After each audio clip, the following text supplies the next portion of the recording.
Aqui os teus mitos ficam todos nus, entre Marias sem tabus, entre Marias sem tabus, entre Marias sem tabus, conversas do cotidiano.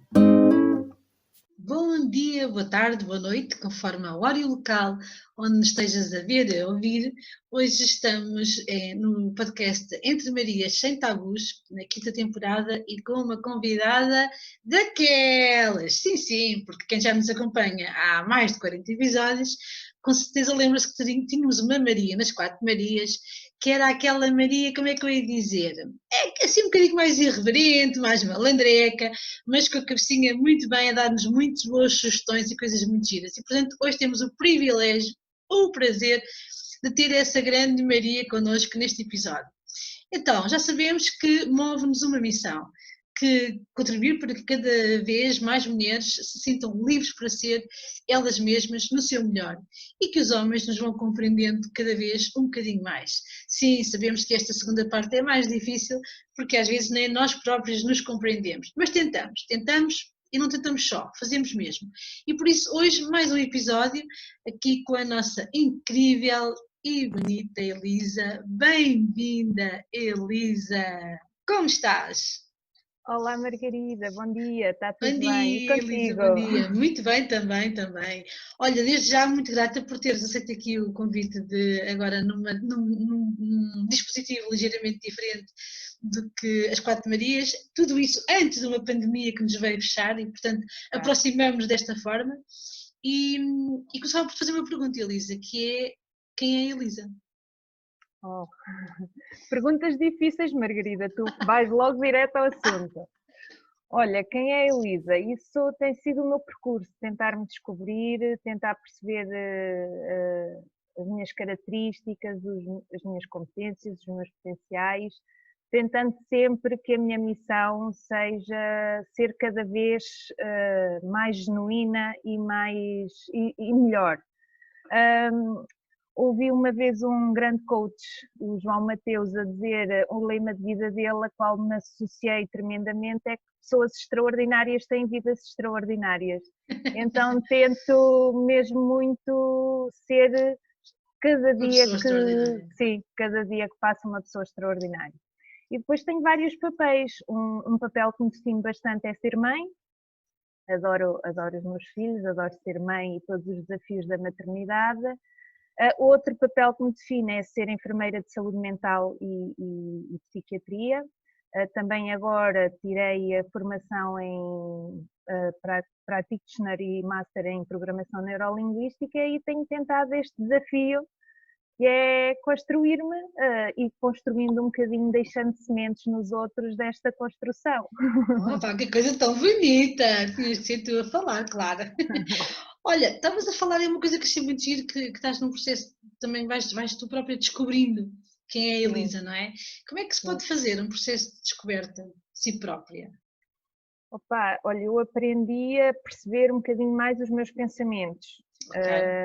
E ser muito honesta comigo própria, porque eu acho que todos nós temos um diabo e um anjo dentro de nós e às vezes temos uma atitude ou outra que fazemos e tentamos esconder o verdadeiro intuito.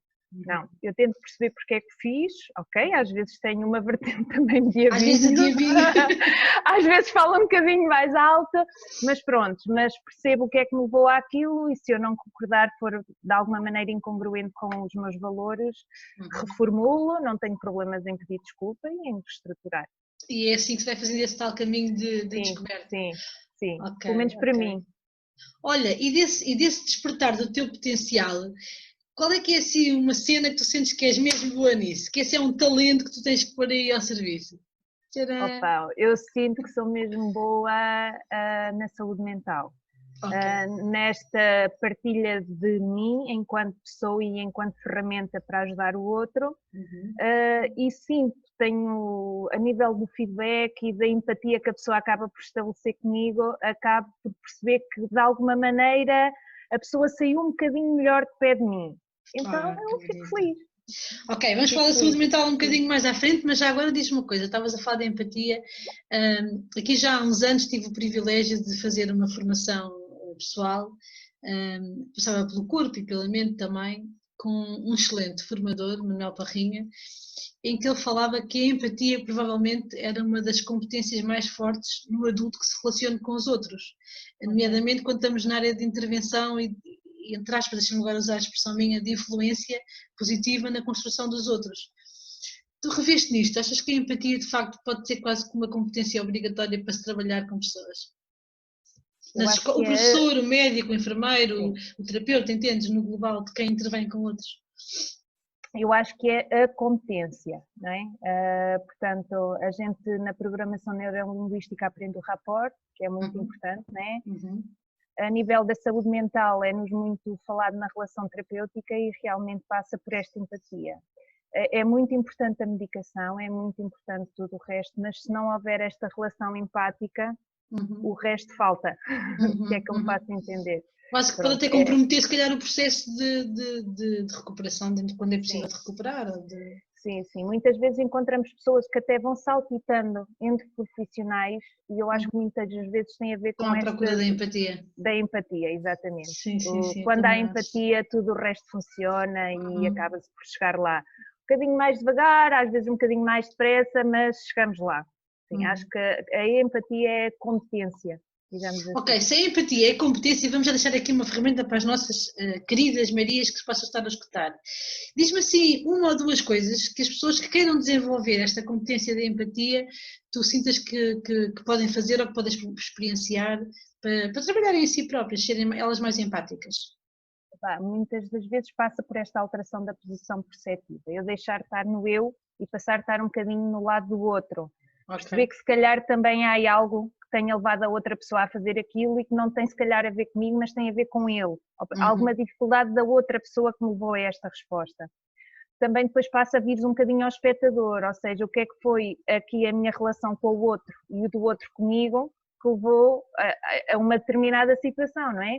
Então quando eu me consigo aqui distanciar, eu anulo aqui um bocado mais a parte afetiva e consigo fazer algo mais construído. Né? É também uma das ferramentas que eu tento partilhar com quem está comigo, neste sentido de a individualidade, preservar a individualidade de cada um, sempre num sentido mais construtivo. Eu perceber o que o outro também pode ter uma razão para levar àquilo e eu tenho as minhas, ok? E nesta assertividade podemos concordar discordando, aceitando-nos mutuamente. Sim. Portanto, olha, tenho a ideia que ainda há muitas pessoas, porque estavas a falar da questão das posições perceptivas, ainda há muitas pessoas que observam os outros tão fundidas consigo mesmo que estão só a observar elas próprias sem consciência, não é? E depois fazem os filmes todos e mais alguns que o outro, mas o que ela queria era aquilo, ou que ele disse, ou que, e é tudo aqui muito coisas não resolvidas eventualmente, não é? Ainda se confunde muito esta parte da projeção é percepção, não é? Eu acabo por interpretar o outro de acordo com os meus valores e de acordo com a minha percepção de vida. E então o que eu acharia que naquele momento faria é a interpretação que eu dou ao comportamento do outro, não é? Portanto, se eu tiver noção disto, se calhar eu vou-me perceber a mim. Mas isso é muito responsabilizador, não é? Porque, é o que estavas a dizer, não é? Se aquilo que eu estou a juizar, porque no fundo acabam por ser juízos de valor sobre o outro, seria o meu comportamento eventualmente, o que é que isto diz de mim, não é? E às vezes diz coisas feias.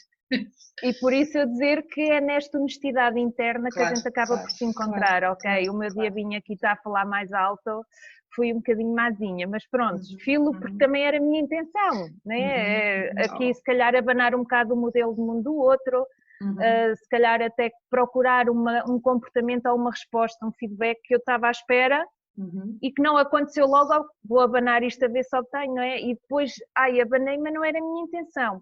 Aqui é que acaba depois por haver a verdadeira razão, motivo para. Exatamente, sim. Ok, boa. Muito bem, e então diz-me uma coisa, estavas a falar que outra coisa também, que um dos teus papéis que gostas muito é o da maternidade, não é? É um desafio ser mãe? É um desafio tremendo. É mais difícil o percurso ou mais difícil o parto? É pá, sem dúvida ao percurso, ninguém nos prepara para isto. Dizem que a gravidez é 9 meses para a mãe se preparar e opá, não prepara nada, te esquece lá isso. É um As mães desafio deste único. país, se estiverem aí com desafios, estão tudo tranquilo, ok? Tudo normal, Exatamente. é o mais Está comum. tudo, exatamente. E às vezes eu também dei por mim aqui em alguns conflitos mais internos porque temos que abdicar muito de ser nós próprios. Opa, e havia vezes que este abdicar me era extremamente difícil. Penoso. Uhum. E vem muitas vezes aqui aquele pensamento e aquela sensação, estou a ser má mãe, pá, o meu filho devia de estar acima de tudo.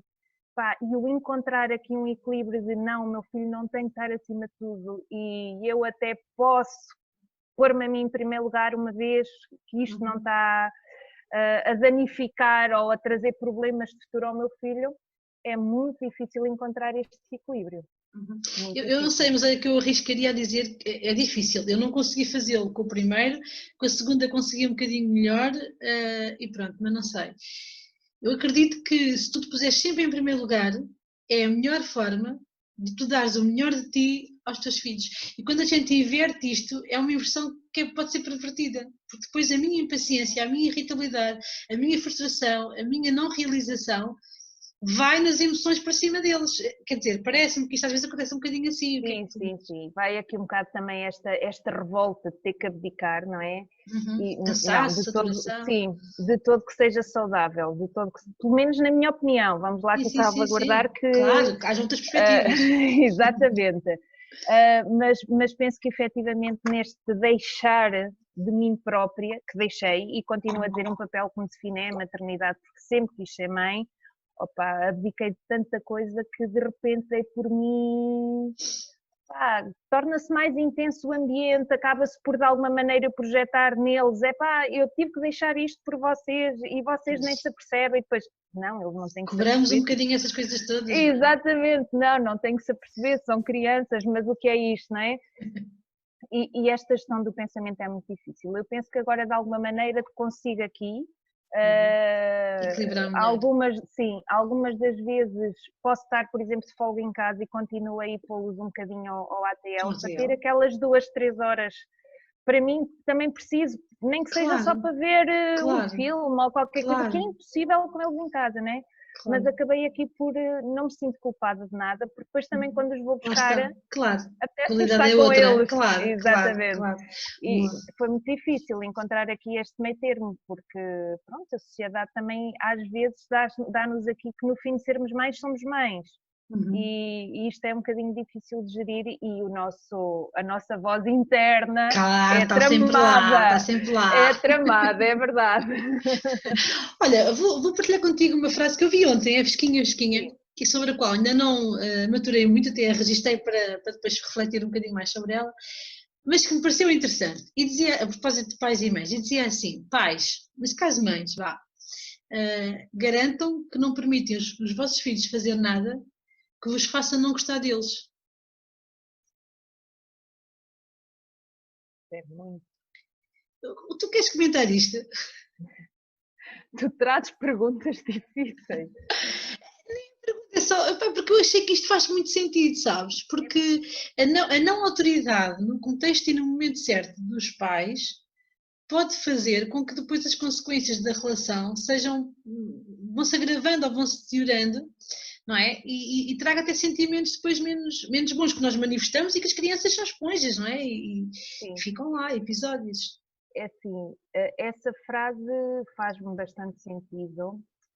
Estou aqui a percepcionar, porque eu acompanho Marias em várias fases da vida, em que os filhos são pequenos, em que os filhos são adolescentes, em que os filhos já são adultos.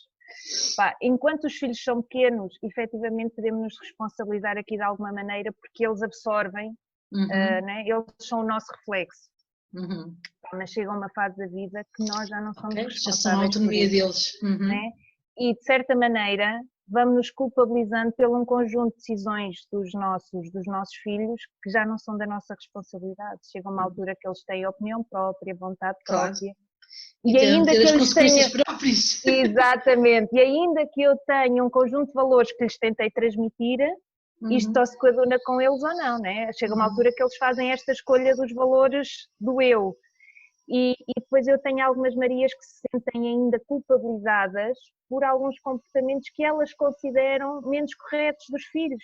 Pá, essa não só a escolha deles. Claro. Pá, tenho que aceitar, né?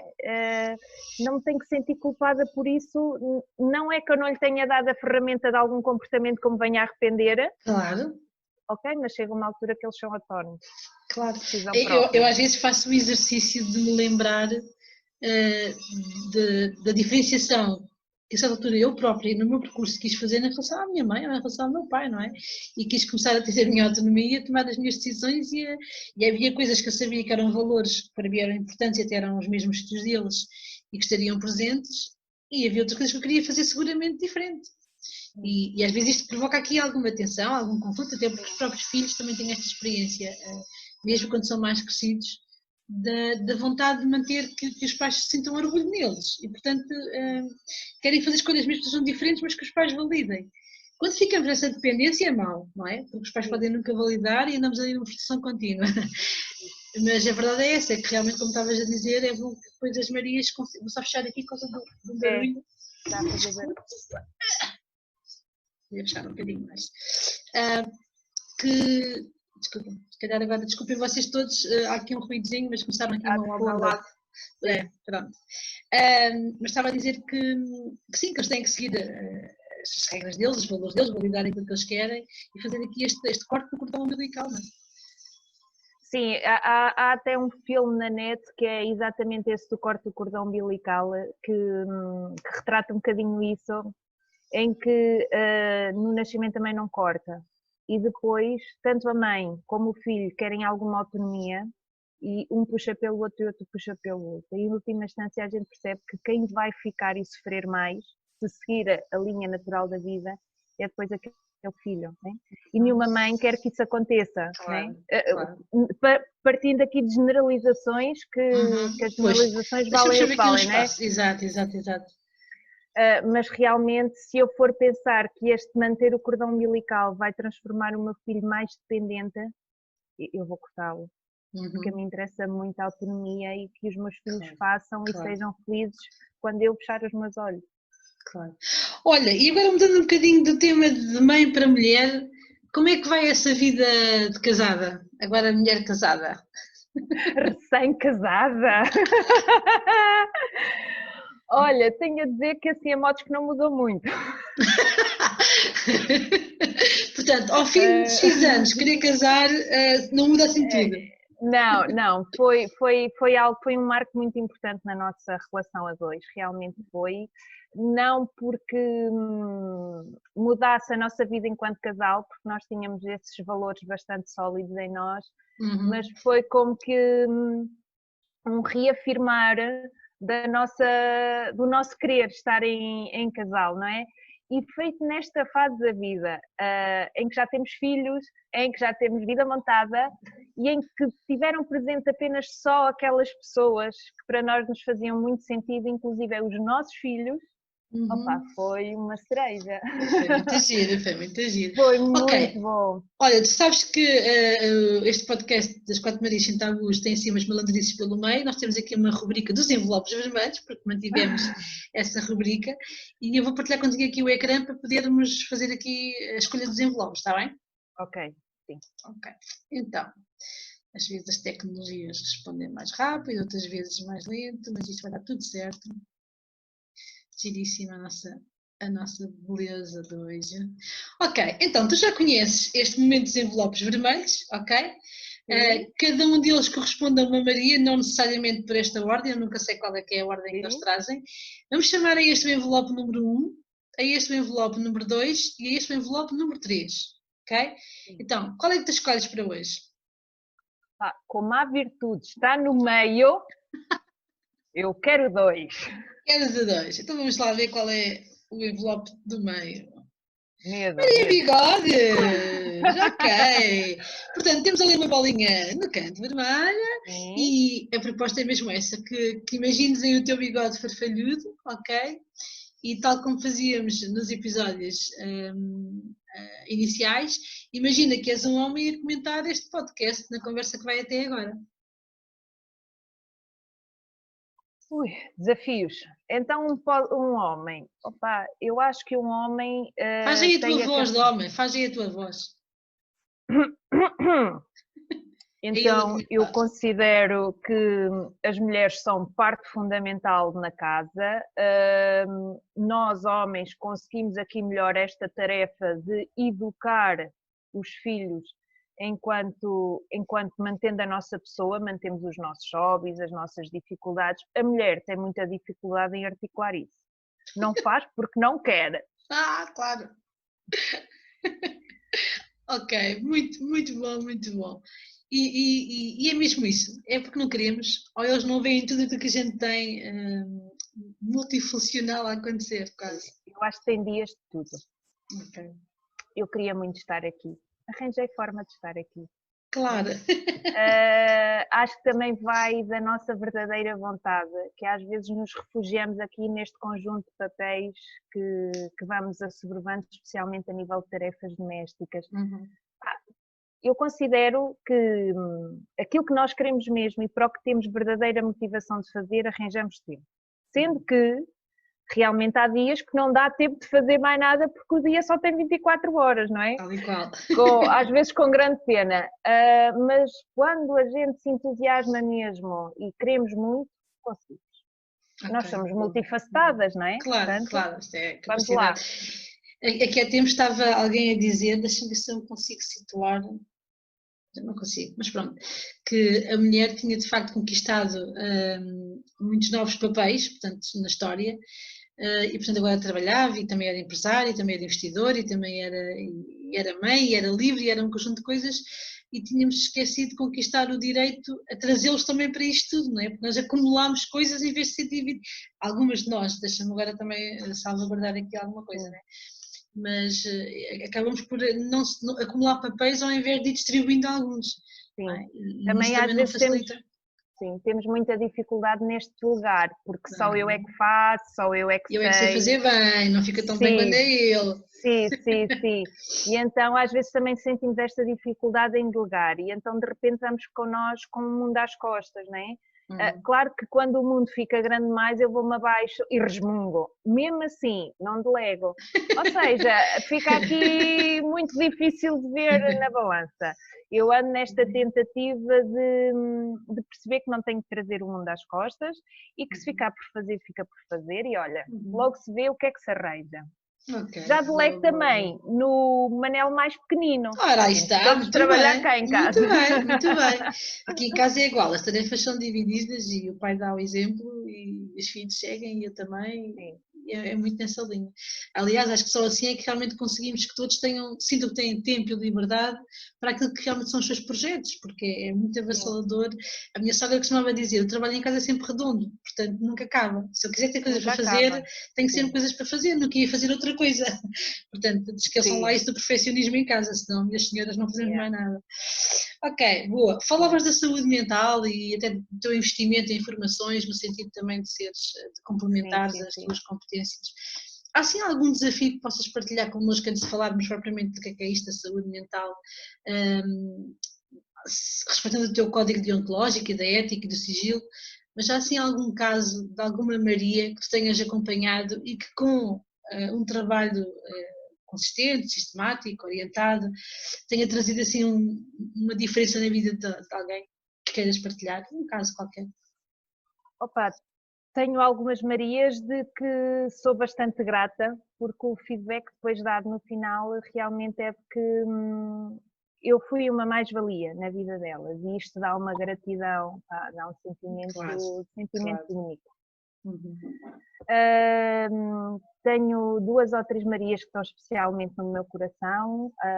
Houve pelo menos uma delas que inclusive conseguiu a redução de alguma medicação e voltar a uma vida mais ativa, inclusive a aceitação dela própria. Ali grande parte do que faltava era ali aceitar-me a mim, enquanto mulher, porque durante muitos anos tinha sido mãe, a vida toda dela foi ser mãe e quando os filhos ganharam asas e voaram, ok, perdi aqui o meu objetivo de vida, não é? Claro. Então quem sou eu? E então houve ali uma dificuldade e este trabalho foi extraordinário. E o que é isso, a saúde mental? Agora fala-se muito da saúde mental e também se fala muito que a pandemia pode vir a ter consequências que ainda não sabemos quais ao nível da saúde mental. A saúde mental. Fala-nos sobre isto. Fala-nos. Pá, isso é um mundo, assim é bem Ok. dizer, pá. Assim, a saúde mental, na minha opinião, e indo ali um pouco à definição da OMS, é este bem-estar físico e psicológico, sendo que não há individualidade, esta união entre corpo e mente, pronto.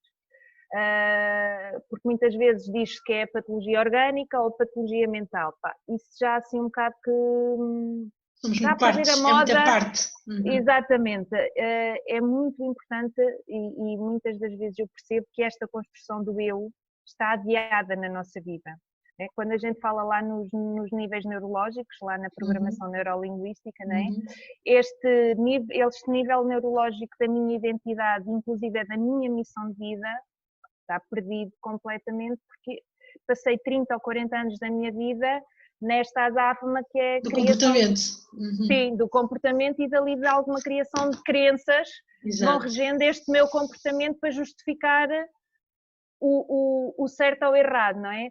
E depois, quando de repente isto deixa de me fazer sentido, eu caio ali num vazio, porque ok, eu tenho este comportamento há tantos anos e agora deixou de ser válido. Tá.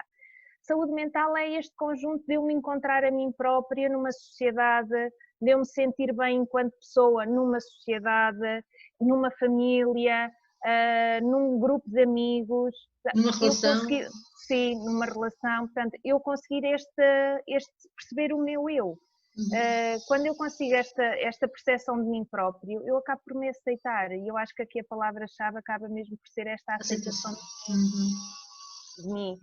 E quando conseguimos ir neste caminho, pá, é extraordinário. Há pessoas bastante resistentes, mas há pessoas que têm um potencial único, que às vezes basta ali só um alavancar que a coisa corre, é bonito de se ver, é bonito ver esta descoberta, é fascinante.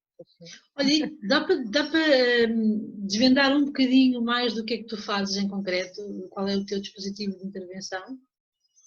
Olha, eu tenho tentado. Primeiro, eu trabalho a nível hospitalar. Pronto, a nível hospitalar, eu faço a intervenção grupal e a intervenção individual. Por isso, há hospitais que têm, de facto, já técnicos especializados para fazer intervenção na área da saúde mental. Sim, okay. Sim. Eu considero aqui que o nosso hospital trabalha muito bem na área da saúde mental. Tem várias valências, vários tipos de respostas para o doente. Para o doente não, para a pessoa. Exato. E então acho que está bem construído. E depois há aqui também, porque quando tu vais ao hospital tu parece que já tens que ter um rótulo de doença mental grave.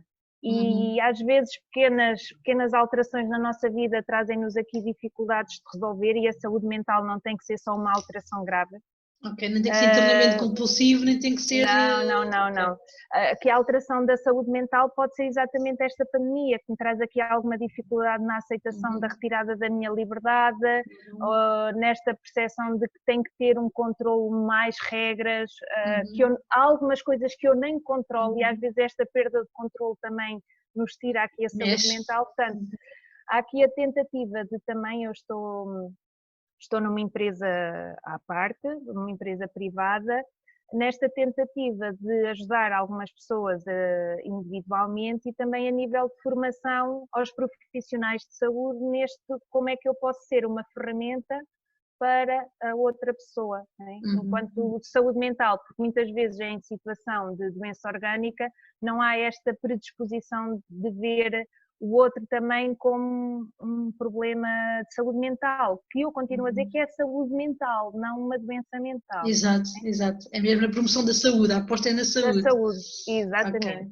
Boa. Tens assim 2 ou 3 sugestões que queiras partilhar com as nossas Marias de ações ou de hábitos ou de rotinas ou daquilo que tu quiseres que facilitem e promovam essa saúde mental?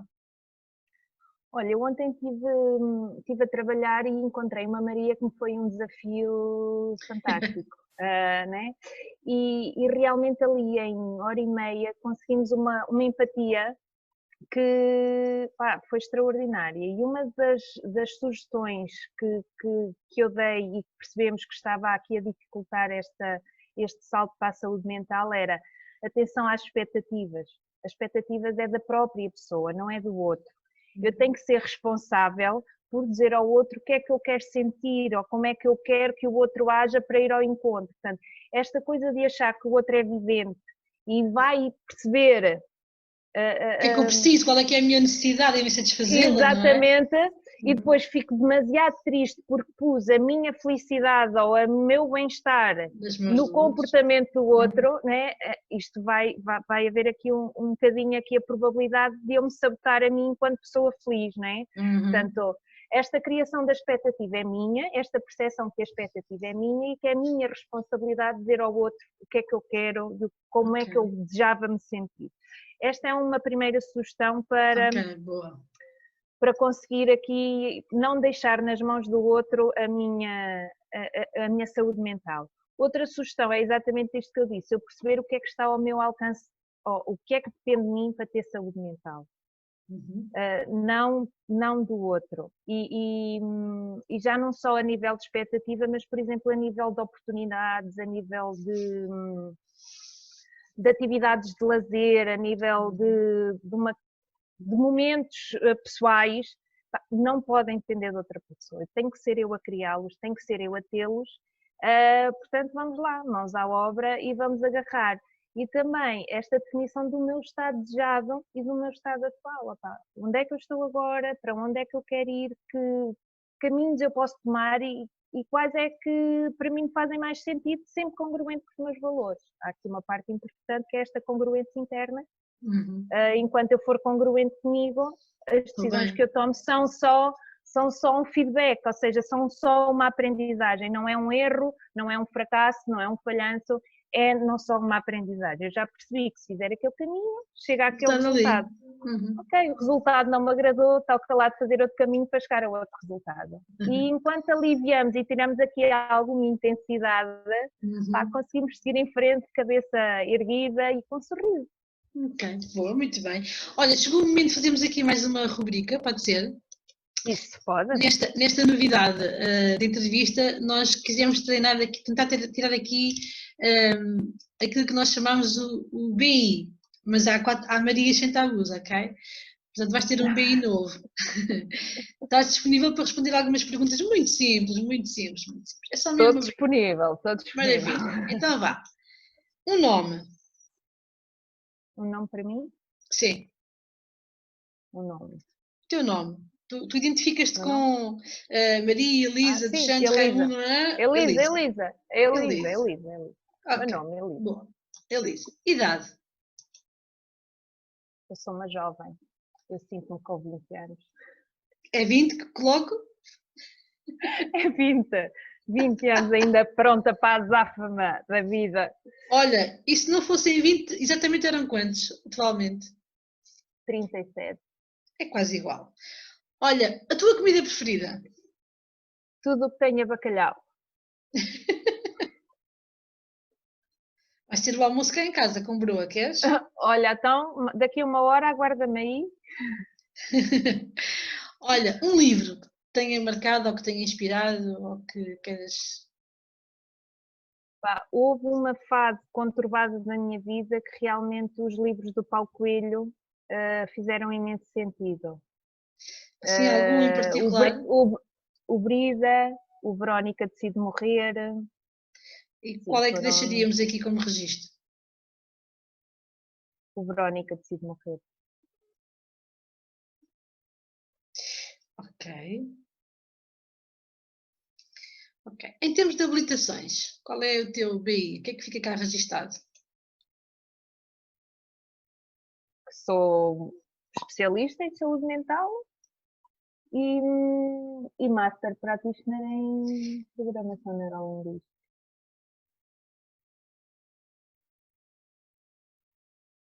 Não sei se aqui é mais era ao nível das habilitações, mas a gente já vê depois se queres fazer alguma alteração.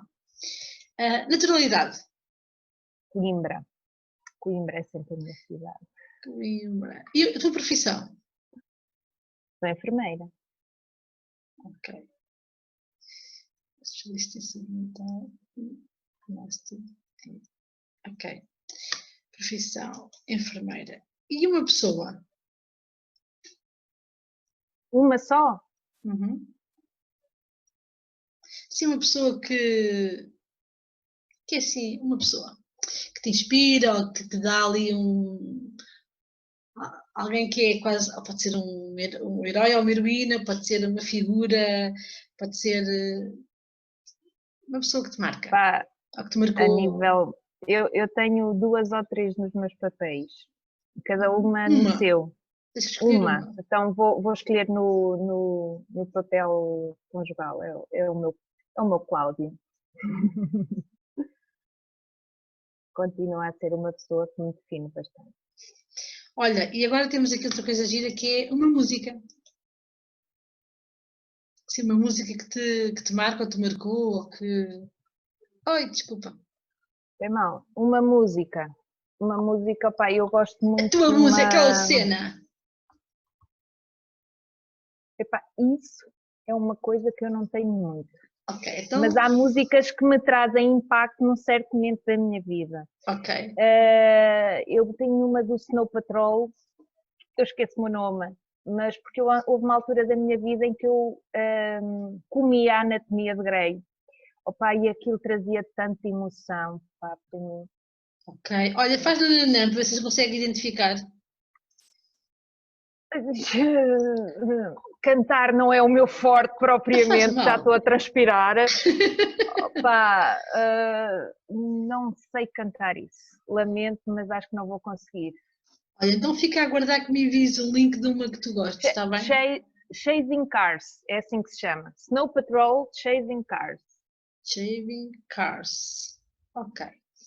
Muito bem. E agora assim uma afirmação, uma expressão, algo que te faz quando tu repetes, tem impacto em ti, que é poderoso para ti. Pessoas extraordinárias têm vidas extraordinárias. Pessoas extraordinárias têm vidas extraordinárias. Ok, muito obrigada Obrigada por também. este BI, por esta partilha. Estamos aqui com a Elisa, numa conversa que se vai desenrolando. Falaste várias vezes da PNL, Master. O que é que tu dirias agora com a tua experiência que significa esta coisa da PNL e para que é que serve? Queres falar um bocadinho sobre isso? Sim, sim, sim. Sim, a PNL tem sido, inicialmente foi nesta tentativa de arranjar ferramentas para ajudar o outro e dei por mim a ajudar-me a mim própria. Foi algo extraordinário, não é? Incrível. Para mim a PNL é uma ferramenta e um modo de vida. A nível dos pressupostos, né? Quando a gente integra aqueles pressupostos da PNL, nós conseguimos realmente ser livres, cada vez mais livres. O que mais me custou integrar é o respeito do modelo mundo dos outros, que é algo que eu vou repetindo a mim própria várias vezes ao dia, porque dou por mim a fazer um juízo crítico sobre a atitude de alguém, exatamente. Uhum. Epá, e depois lá tem que repetir, ok? Respeito o modelo do mundo dos outros, porque se ele fez aquilo é porque lhe faz sentido. E este é um desafio constante, portanto eu acho que a PNL é realmente também um modo de vida, um modelo de vida nesta procura de ser mais genuíno, ser mais feliz. Quando a gente se aprende a respeitar a nós próprios e ao outro, acho que tem tudo para correr bem. Tudo flui, eu acho que sim. Eu acho que a Sim. estratégia mais natural, agora vou brincar um bocadinho com as palavras e até exagerar, mas pronto, desculpem-me os científicos essas coisas, mas eu acho que quem segue o modelo da PNL em termos dos pressupostos acaba por encontrar ali uma estratégia natural, humana, naturalmente humana, de como ser feliz. E depois tudo o que fazemos é criar estratégias que só dificultam sermos felizes, que é o que é natural. Exatamente, exatamente. Mas pronto, olha, Elisa, estamos a aproximar do final do nosso podcast de hoje e eu convidava-te, se tens aí o teu lenço glamouroso, Ok. E convidava-te a colocá-lo assim naquela pose ou na forma que tu quiseres, que te deixa assim toda poderosa. Ok, Parece que vou num diva. descapotável, olha lá. Aí vais tu descapotável, estou mesmo a imaginar aquela cena A e voar. a voar. E diz-me, nesse teu poder, qual é a mensagem que tu queres transmitir hoje para as mulheres que estão nos a ouvir e que nos acompanharam neste podcast? Pá, encontrem-se, procurem-se e sejam felizes. Porque quando eu me encontro a mim, eu sou feliz comigo e com os outros. É isso. Que bonito! Muito bom, muito bom. Elisa, antes mesmo de terminar, diz-me uma coisa: houve assim alguma pergunta que tu gostasses que eu tivesse feito para poderes ter hipótese de responder? Não, Com algum acho que tópico? não. Acho que falamos, tu és assim extraordinária a captar o outro. E falamos tudo o que para mim é importante, realmente falamos. Ok, pronto. Então, olha, queria-te agradecer imenso a tua disponibilidade e a teu pedacinho desta manhã. Como tu dizias há bocadinho, tu quiseste, tu conseguiste e foi excelente. E nós todas somos Sim. gratas por este teu bocadinho e pela aprendizagem que nos proporcionaste. Dizer que se quiserem acompanhar alguma coisa de Elisa, onde é que as pessoas te podem encontrar, Elisa? Opa, com a Chucking Up. Com a Checking Up, portanto, Checking Up, uma entidade muito focada nesta questão do PNL, não é? E, portanto, Sim. procurem a Checking Up, procurem a Elisa, procurem o Miguel Ferreira, diz ele também, que eu sou muito grata a aprender muito com Maravilha. ele. Muito grata ao Miguel.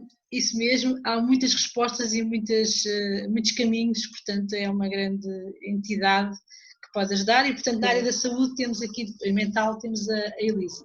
Também dizer-vos que já amanhã vai haver um evento brutalíssimo para mulheres, de mulheres para mulheres, chama-se Acredita e vai ser uma partilha de histórias no feminino. Se quiserem participar, inscrevam-se, creio que ainda deve haver algumas vagas e façam, porque vai ser assim uma noite brilhante.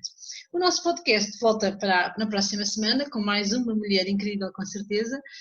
E sigam-nos, partilhem, coloquem as vossas questões se quiserem à Elisa, que ela depois também irá aceder e poderá responder naquilo que for possível para ela. E sintam-se cada vez mais livres para ser no vosso melhor. Muito obrigada. Obrigada, Elisa. Obrigada, gratidão, Margarida. Obrigada.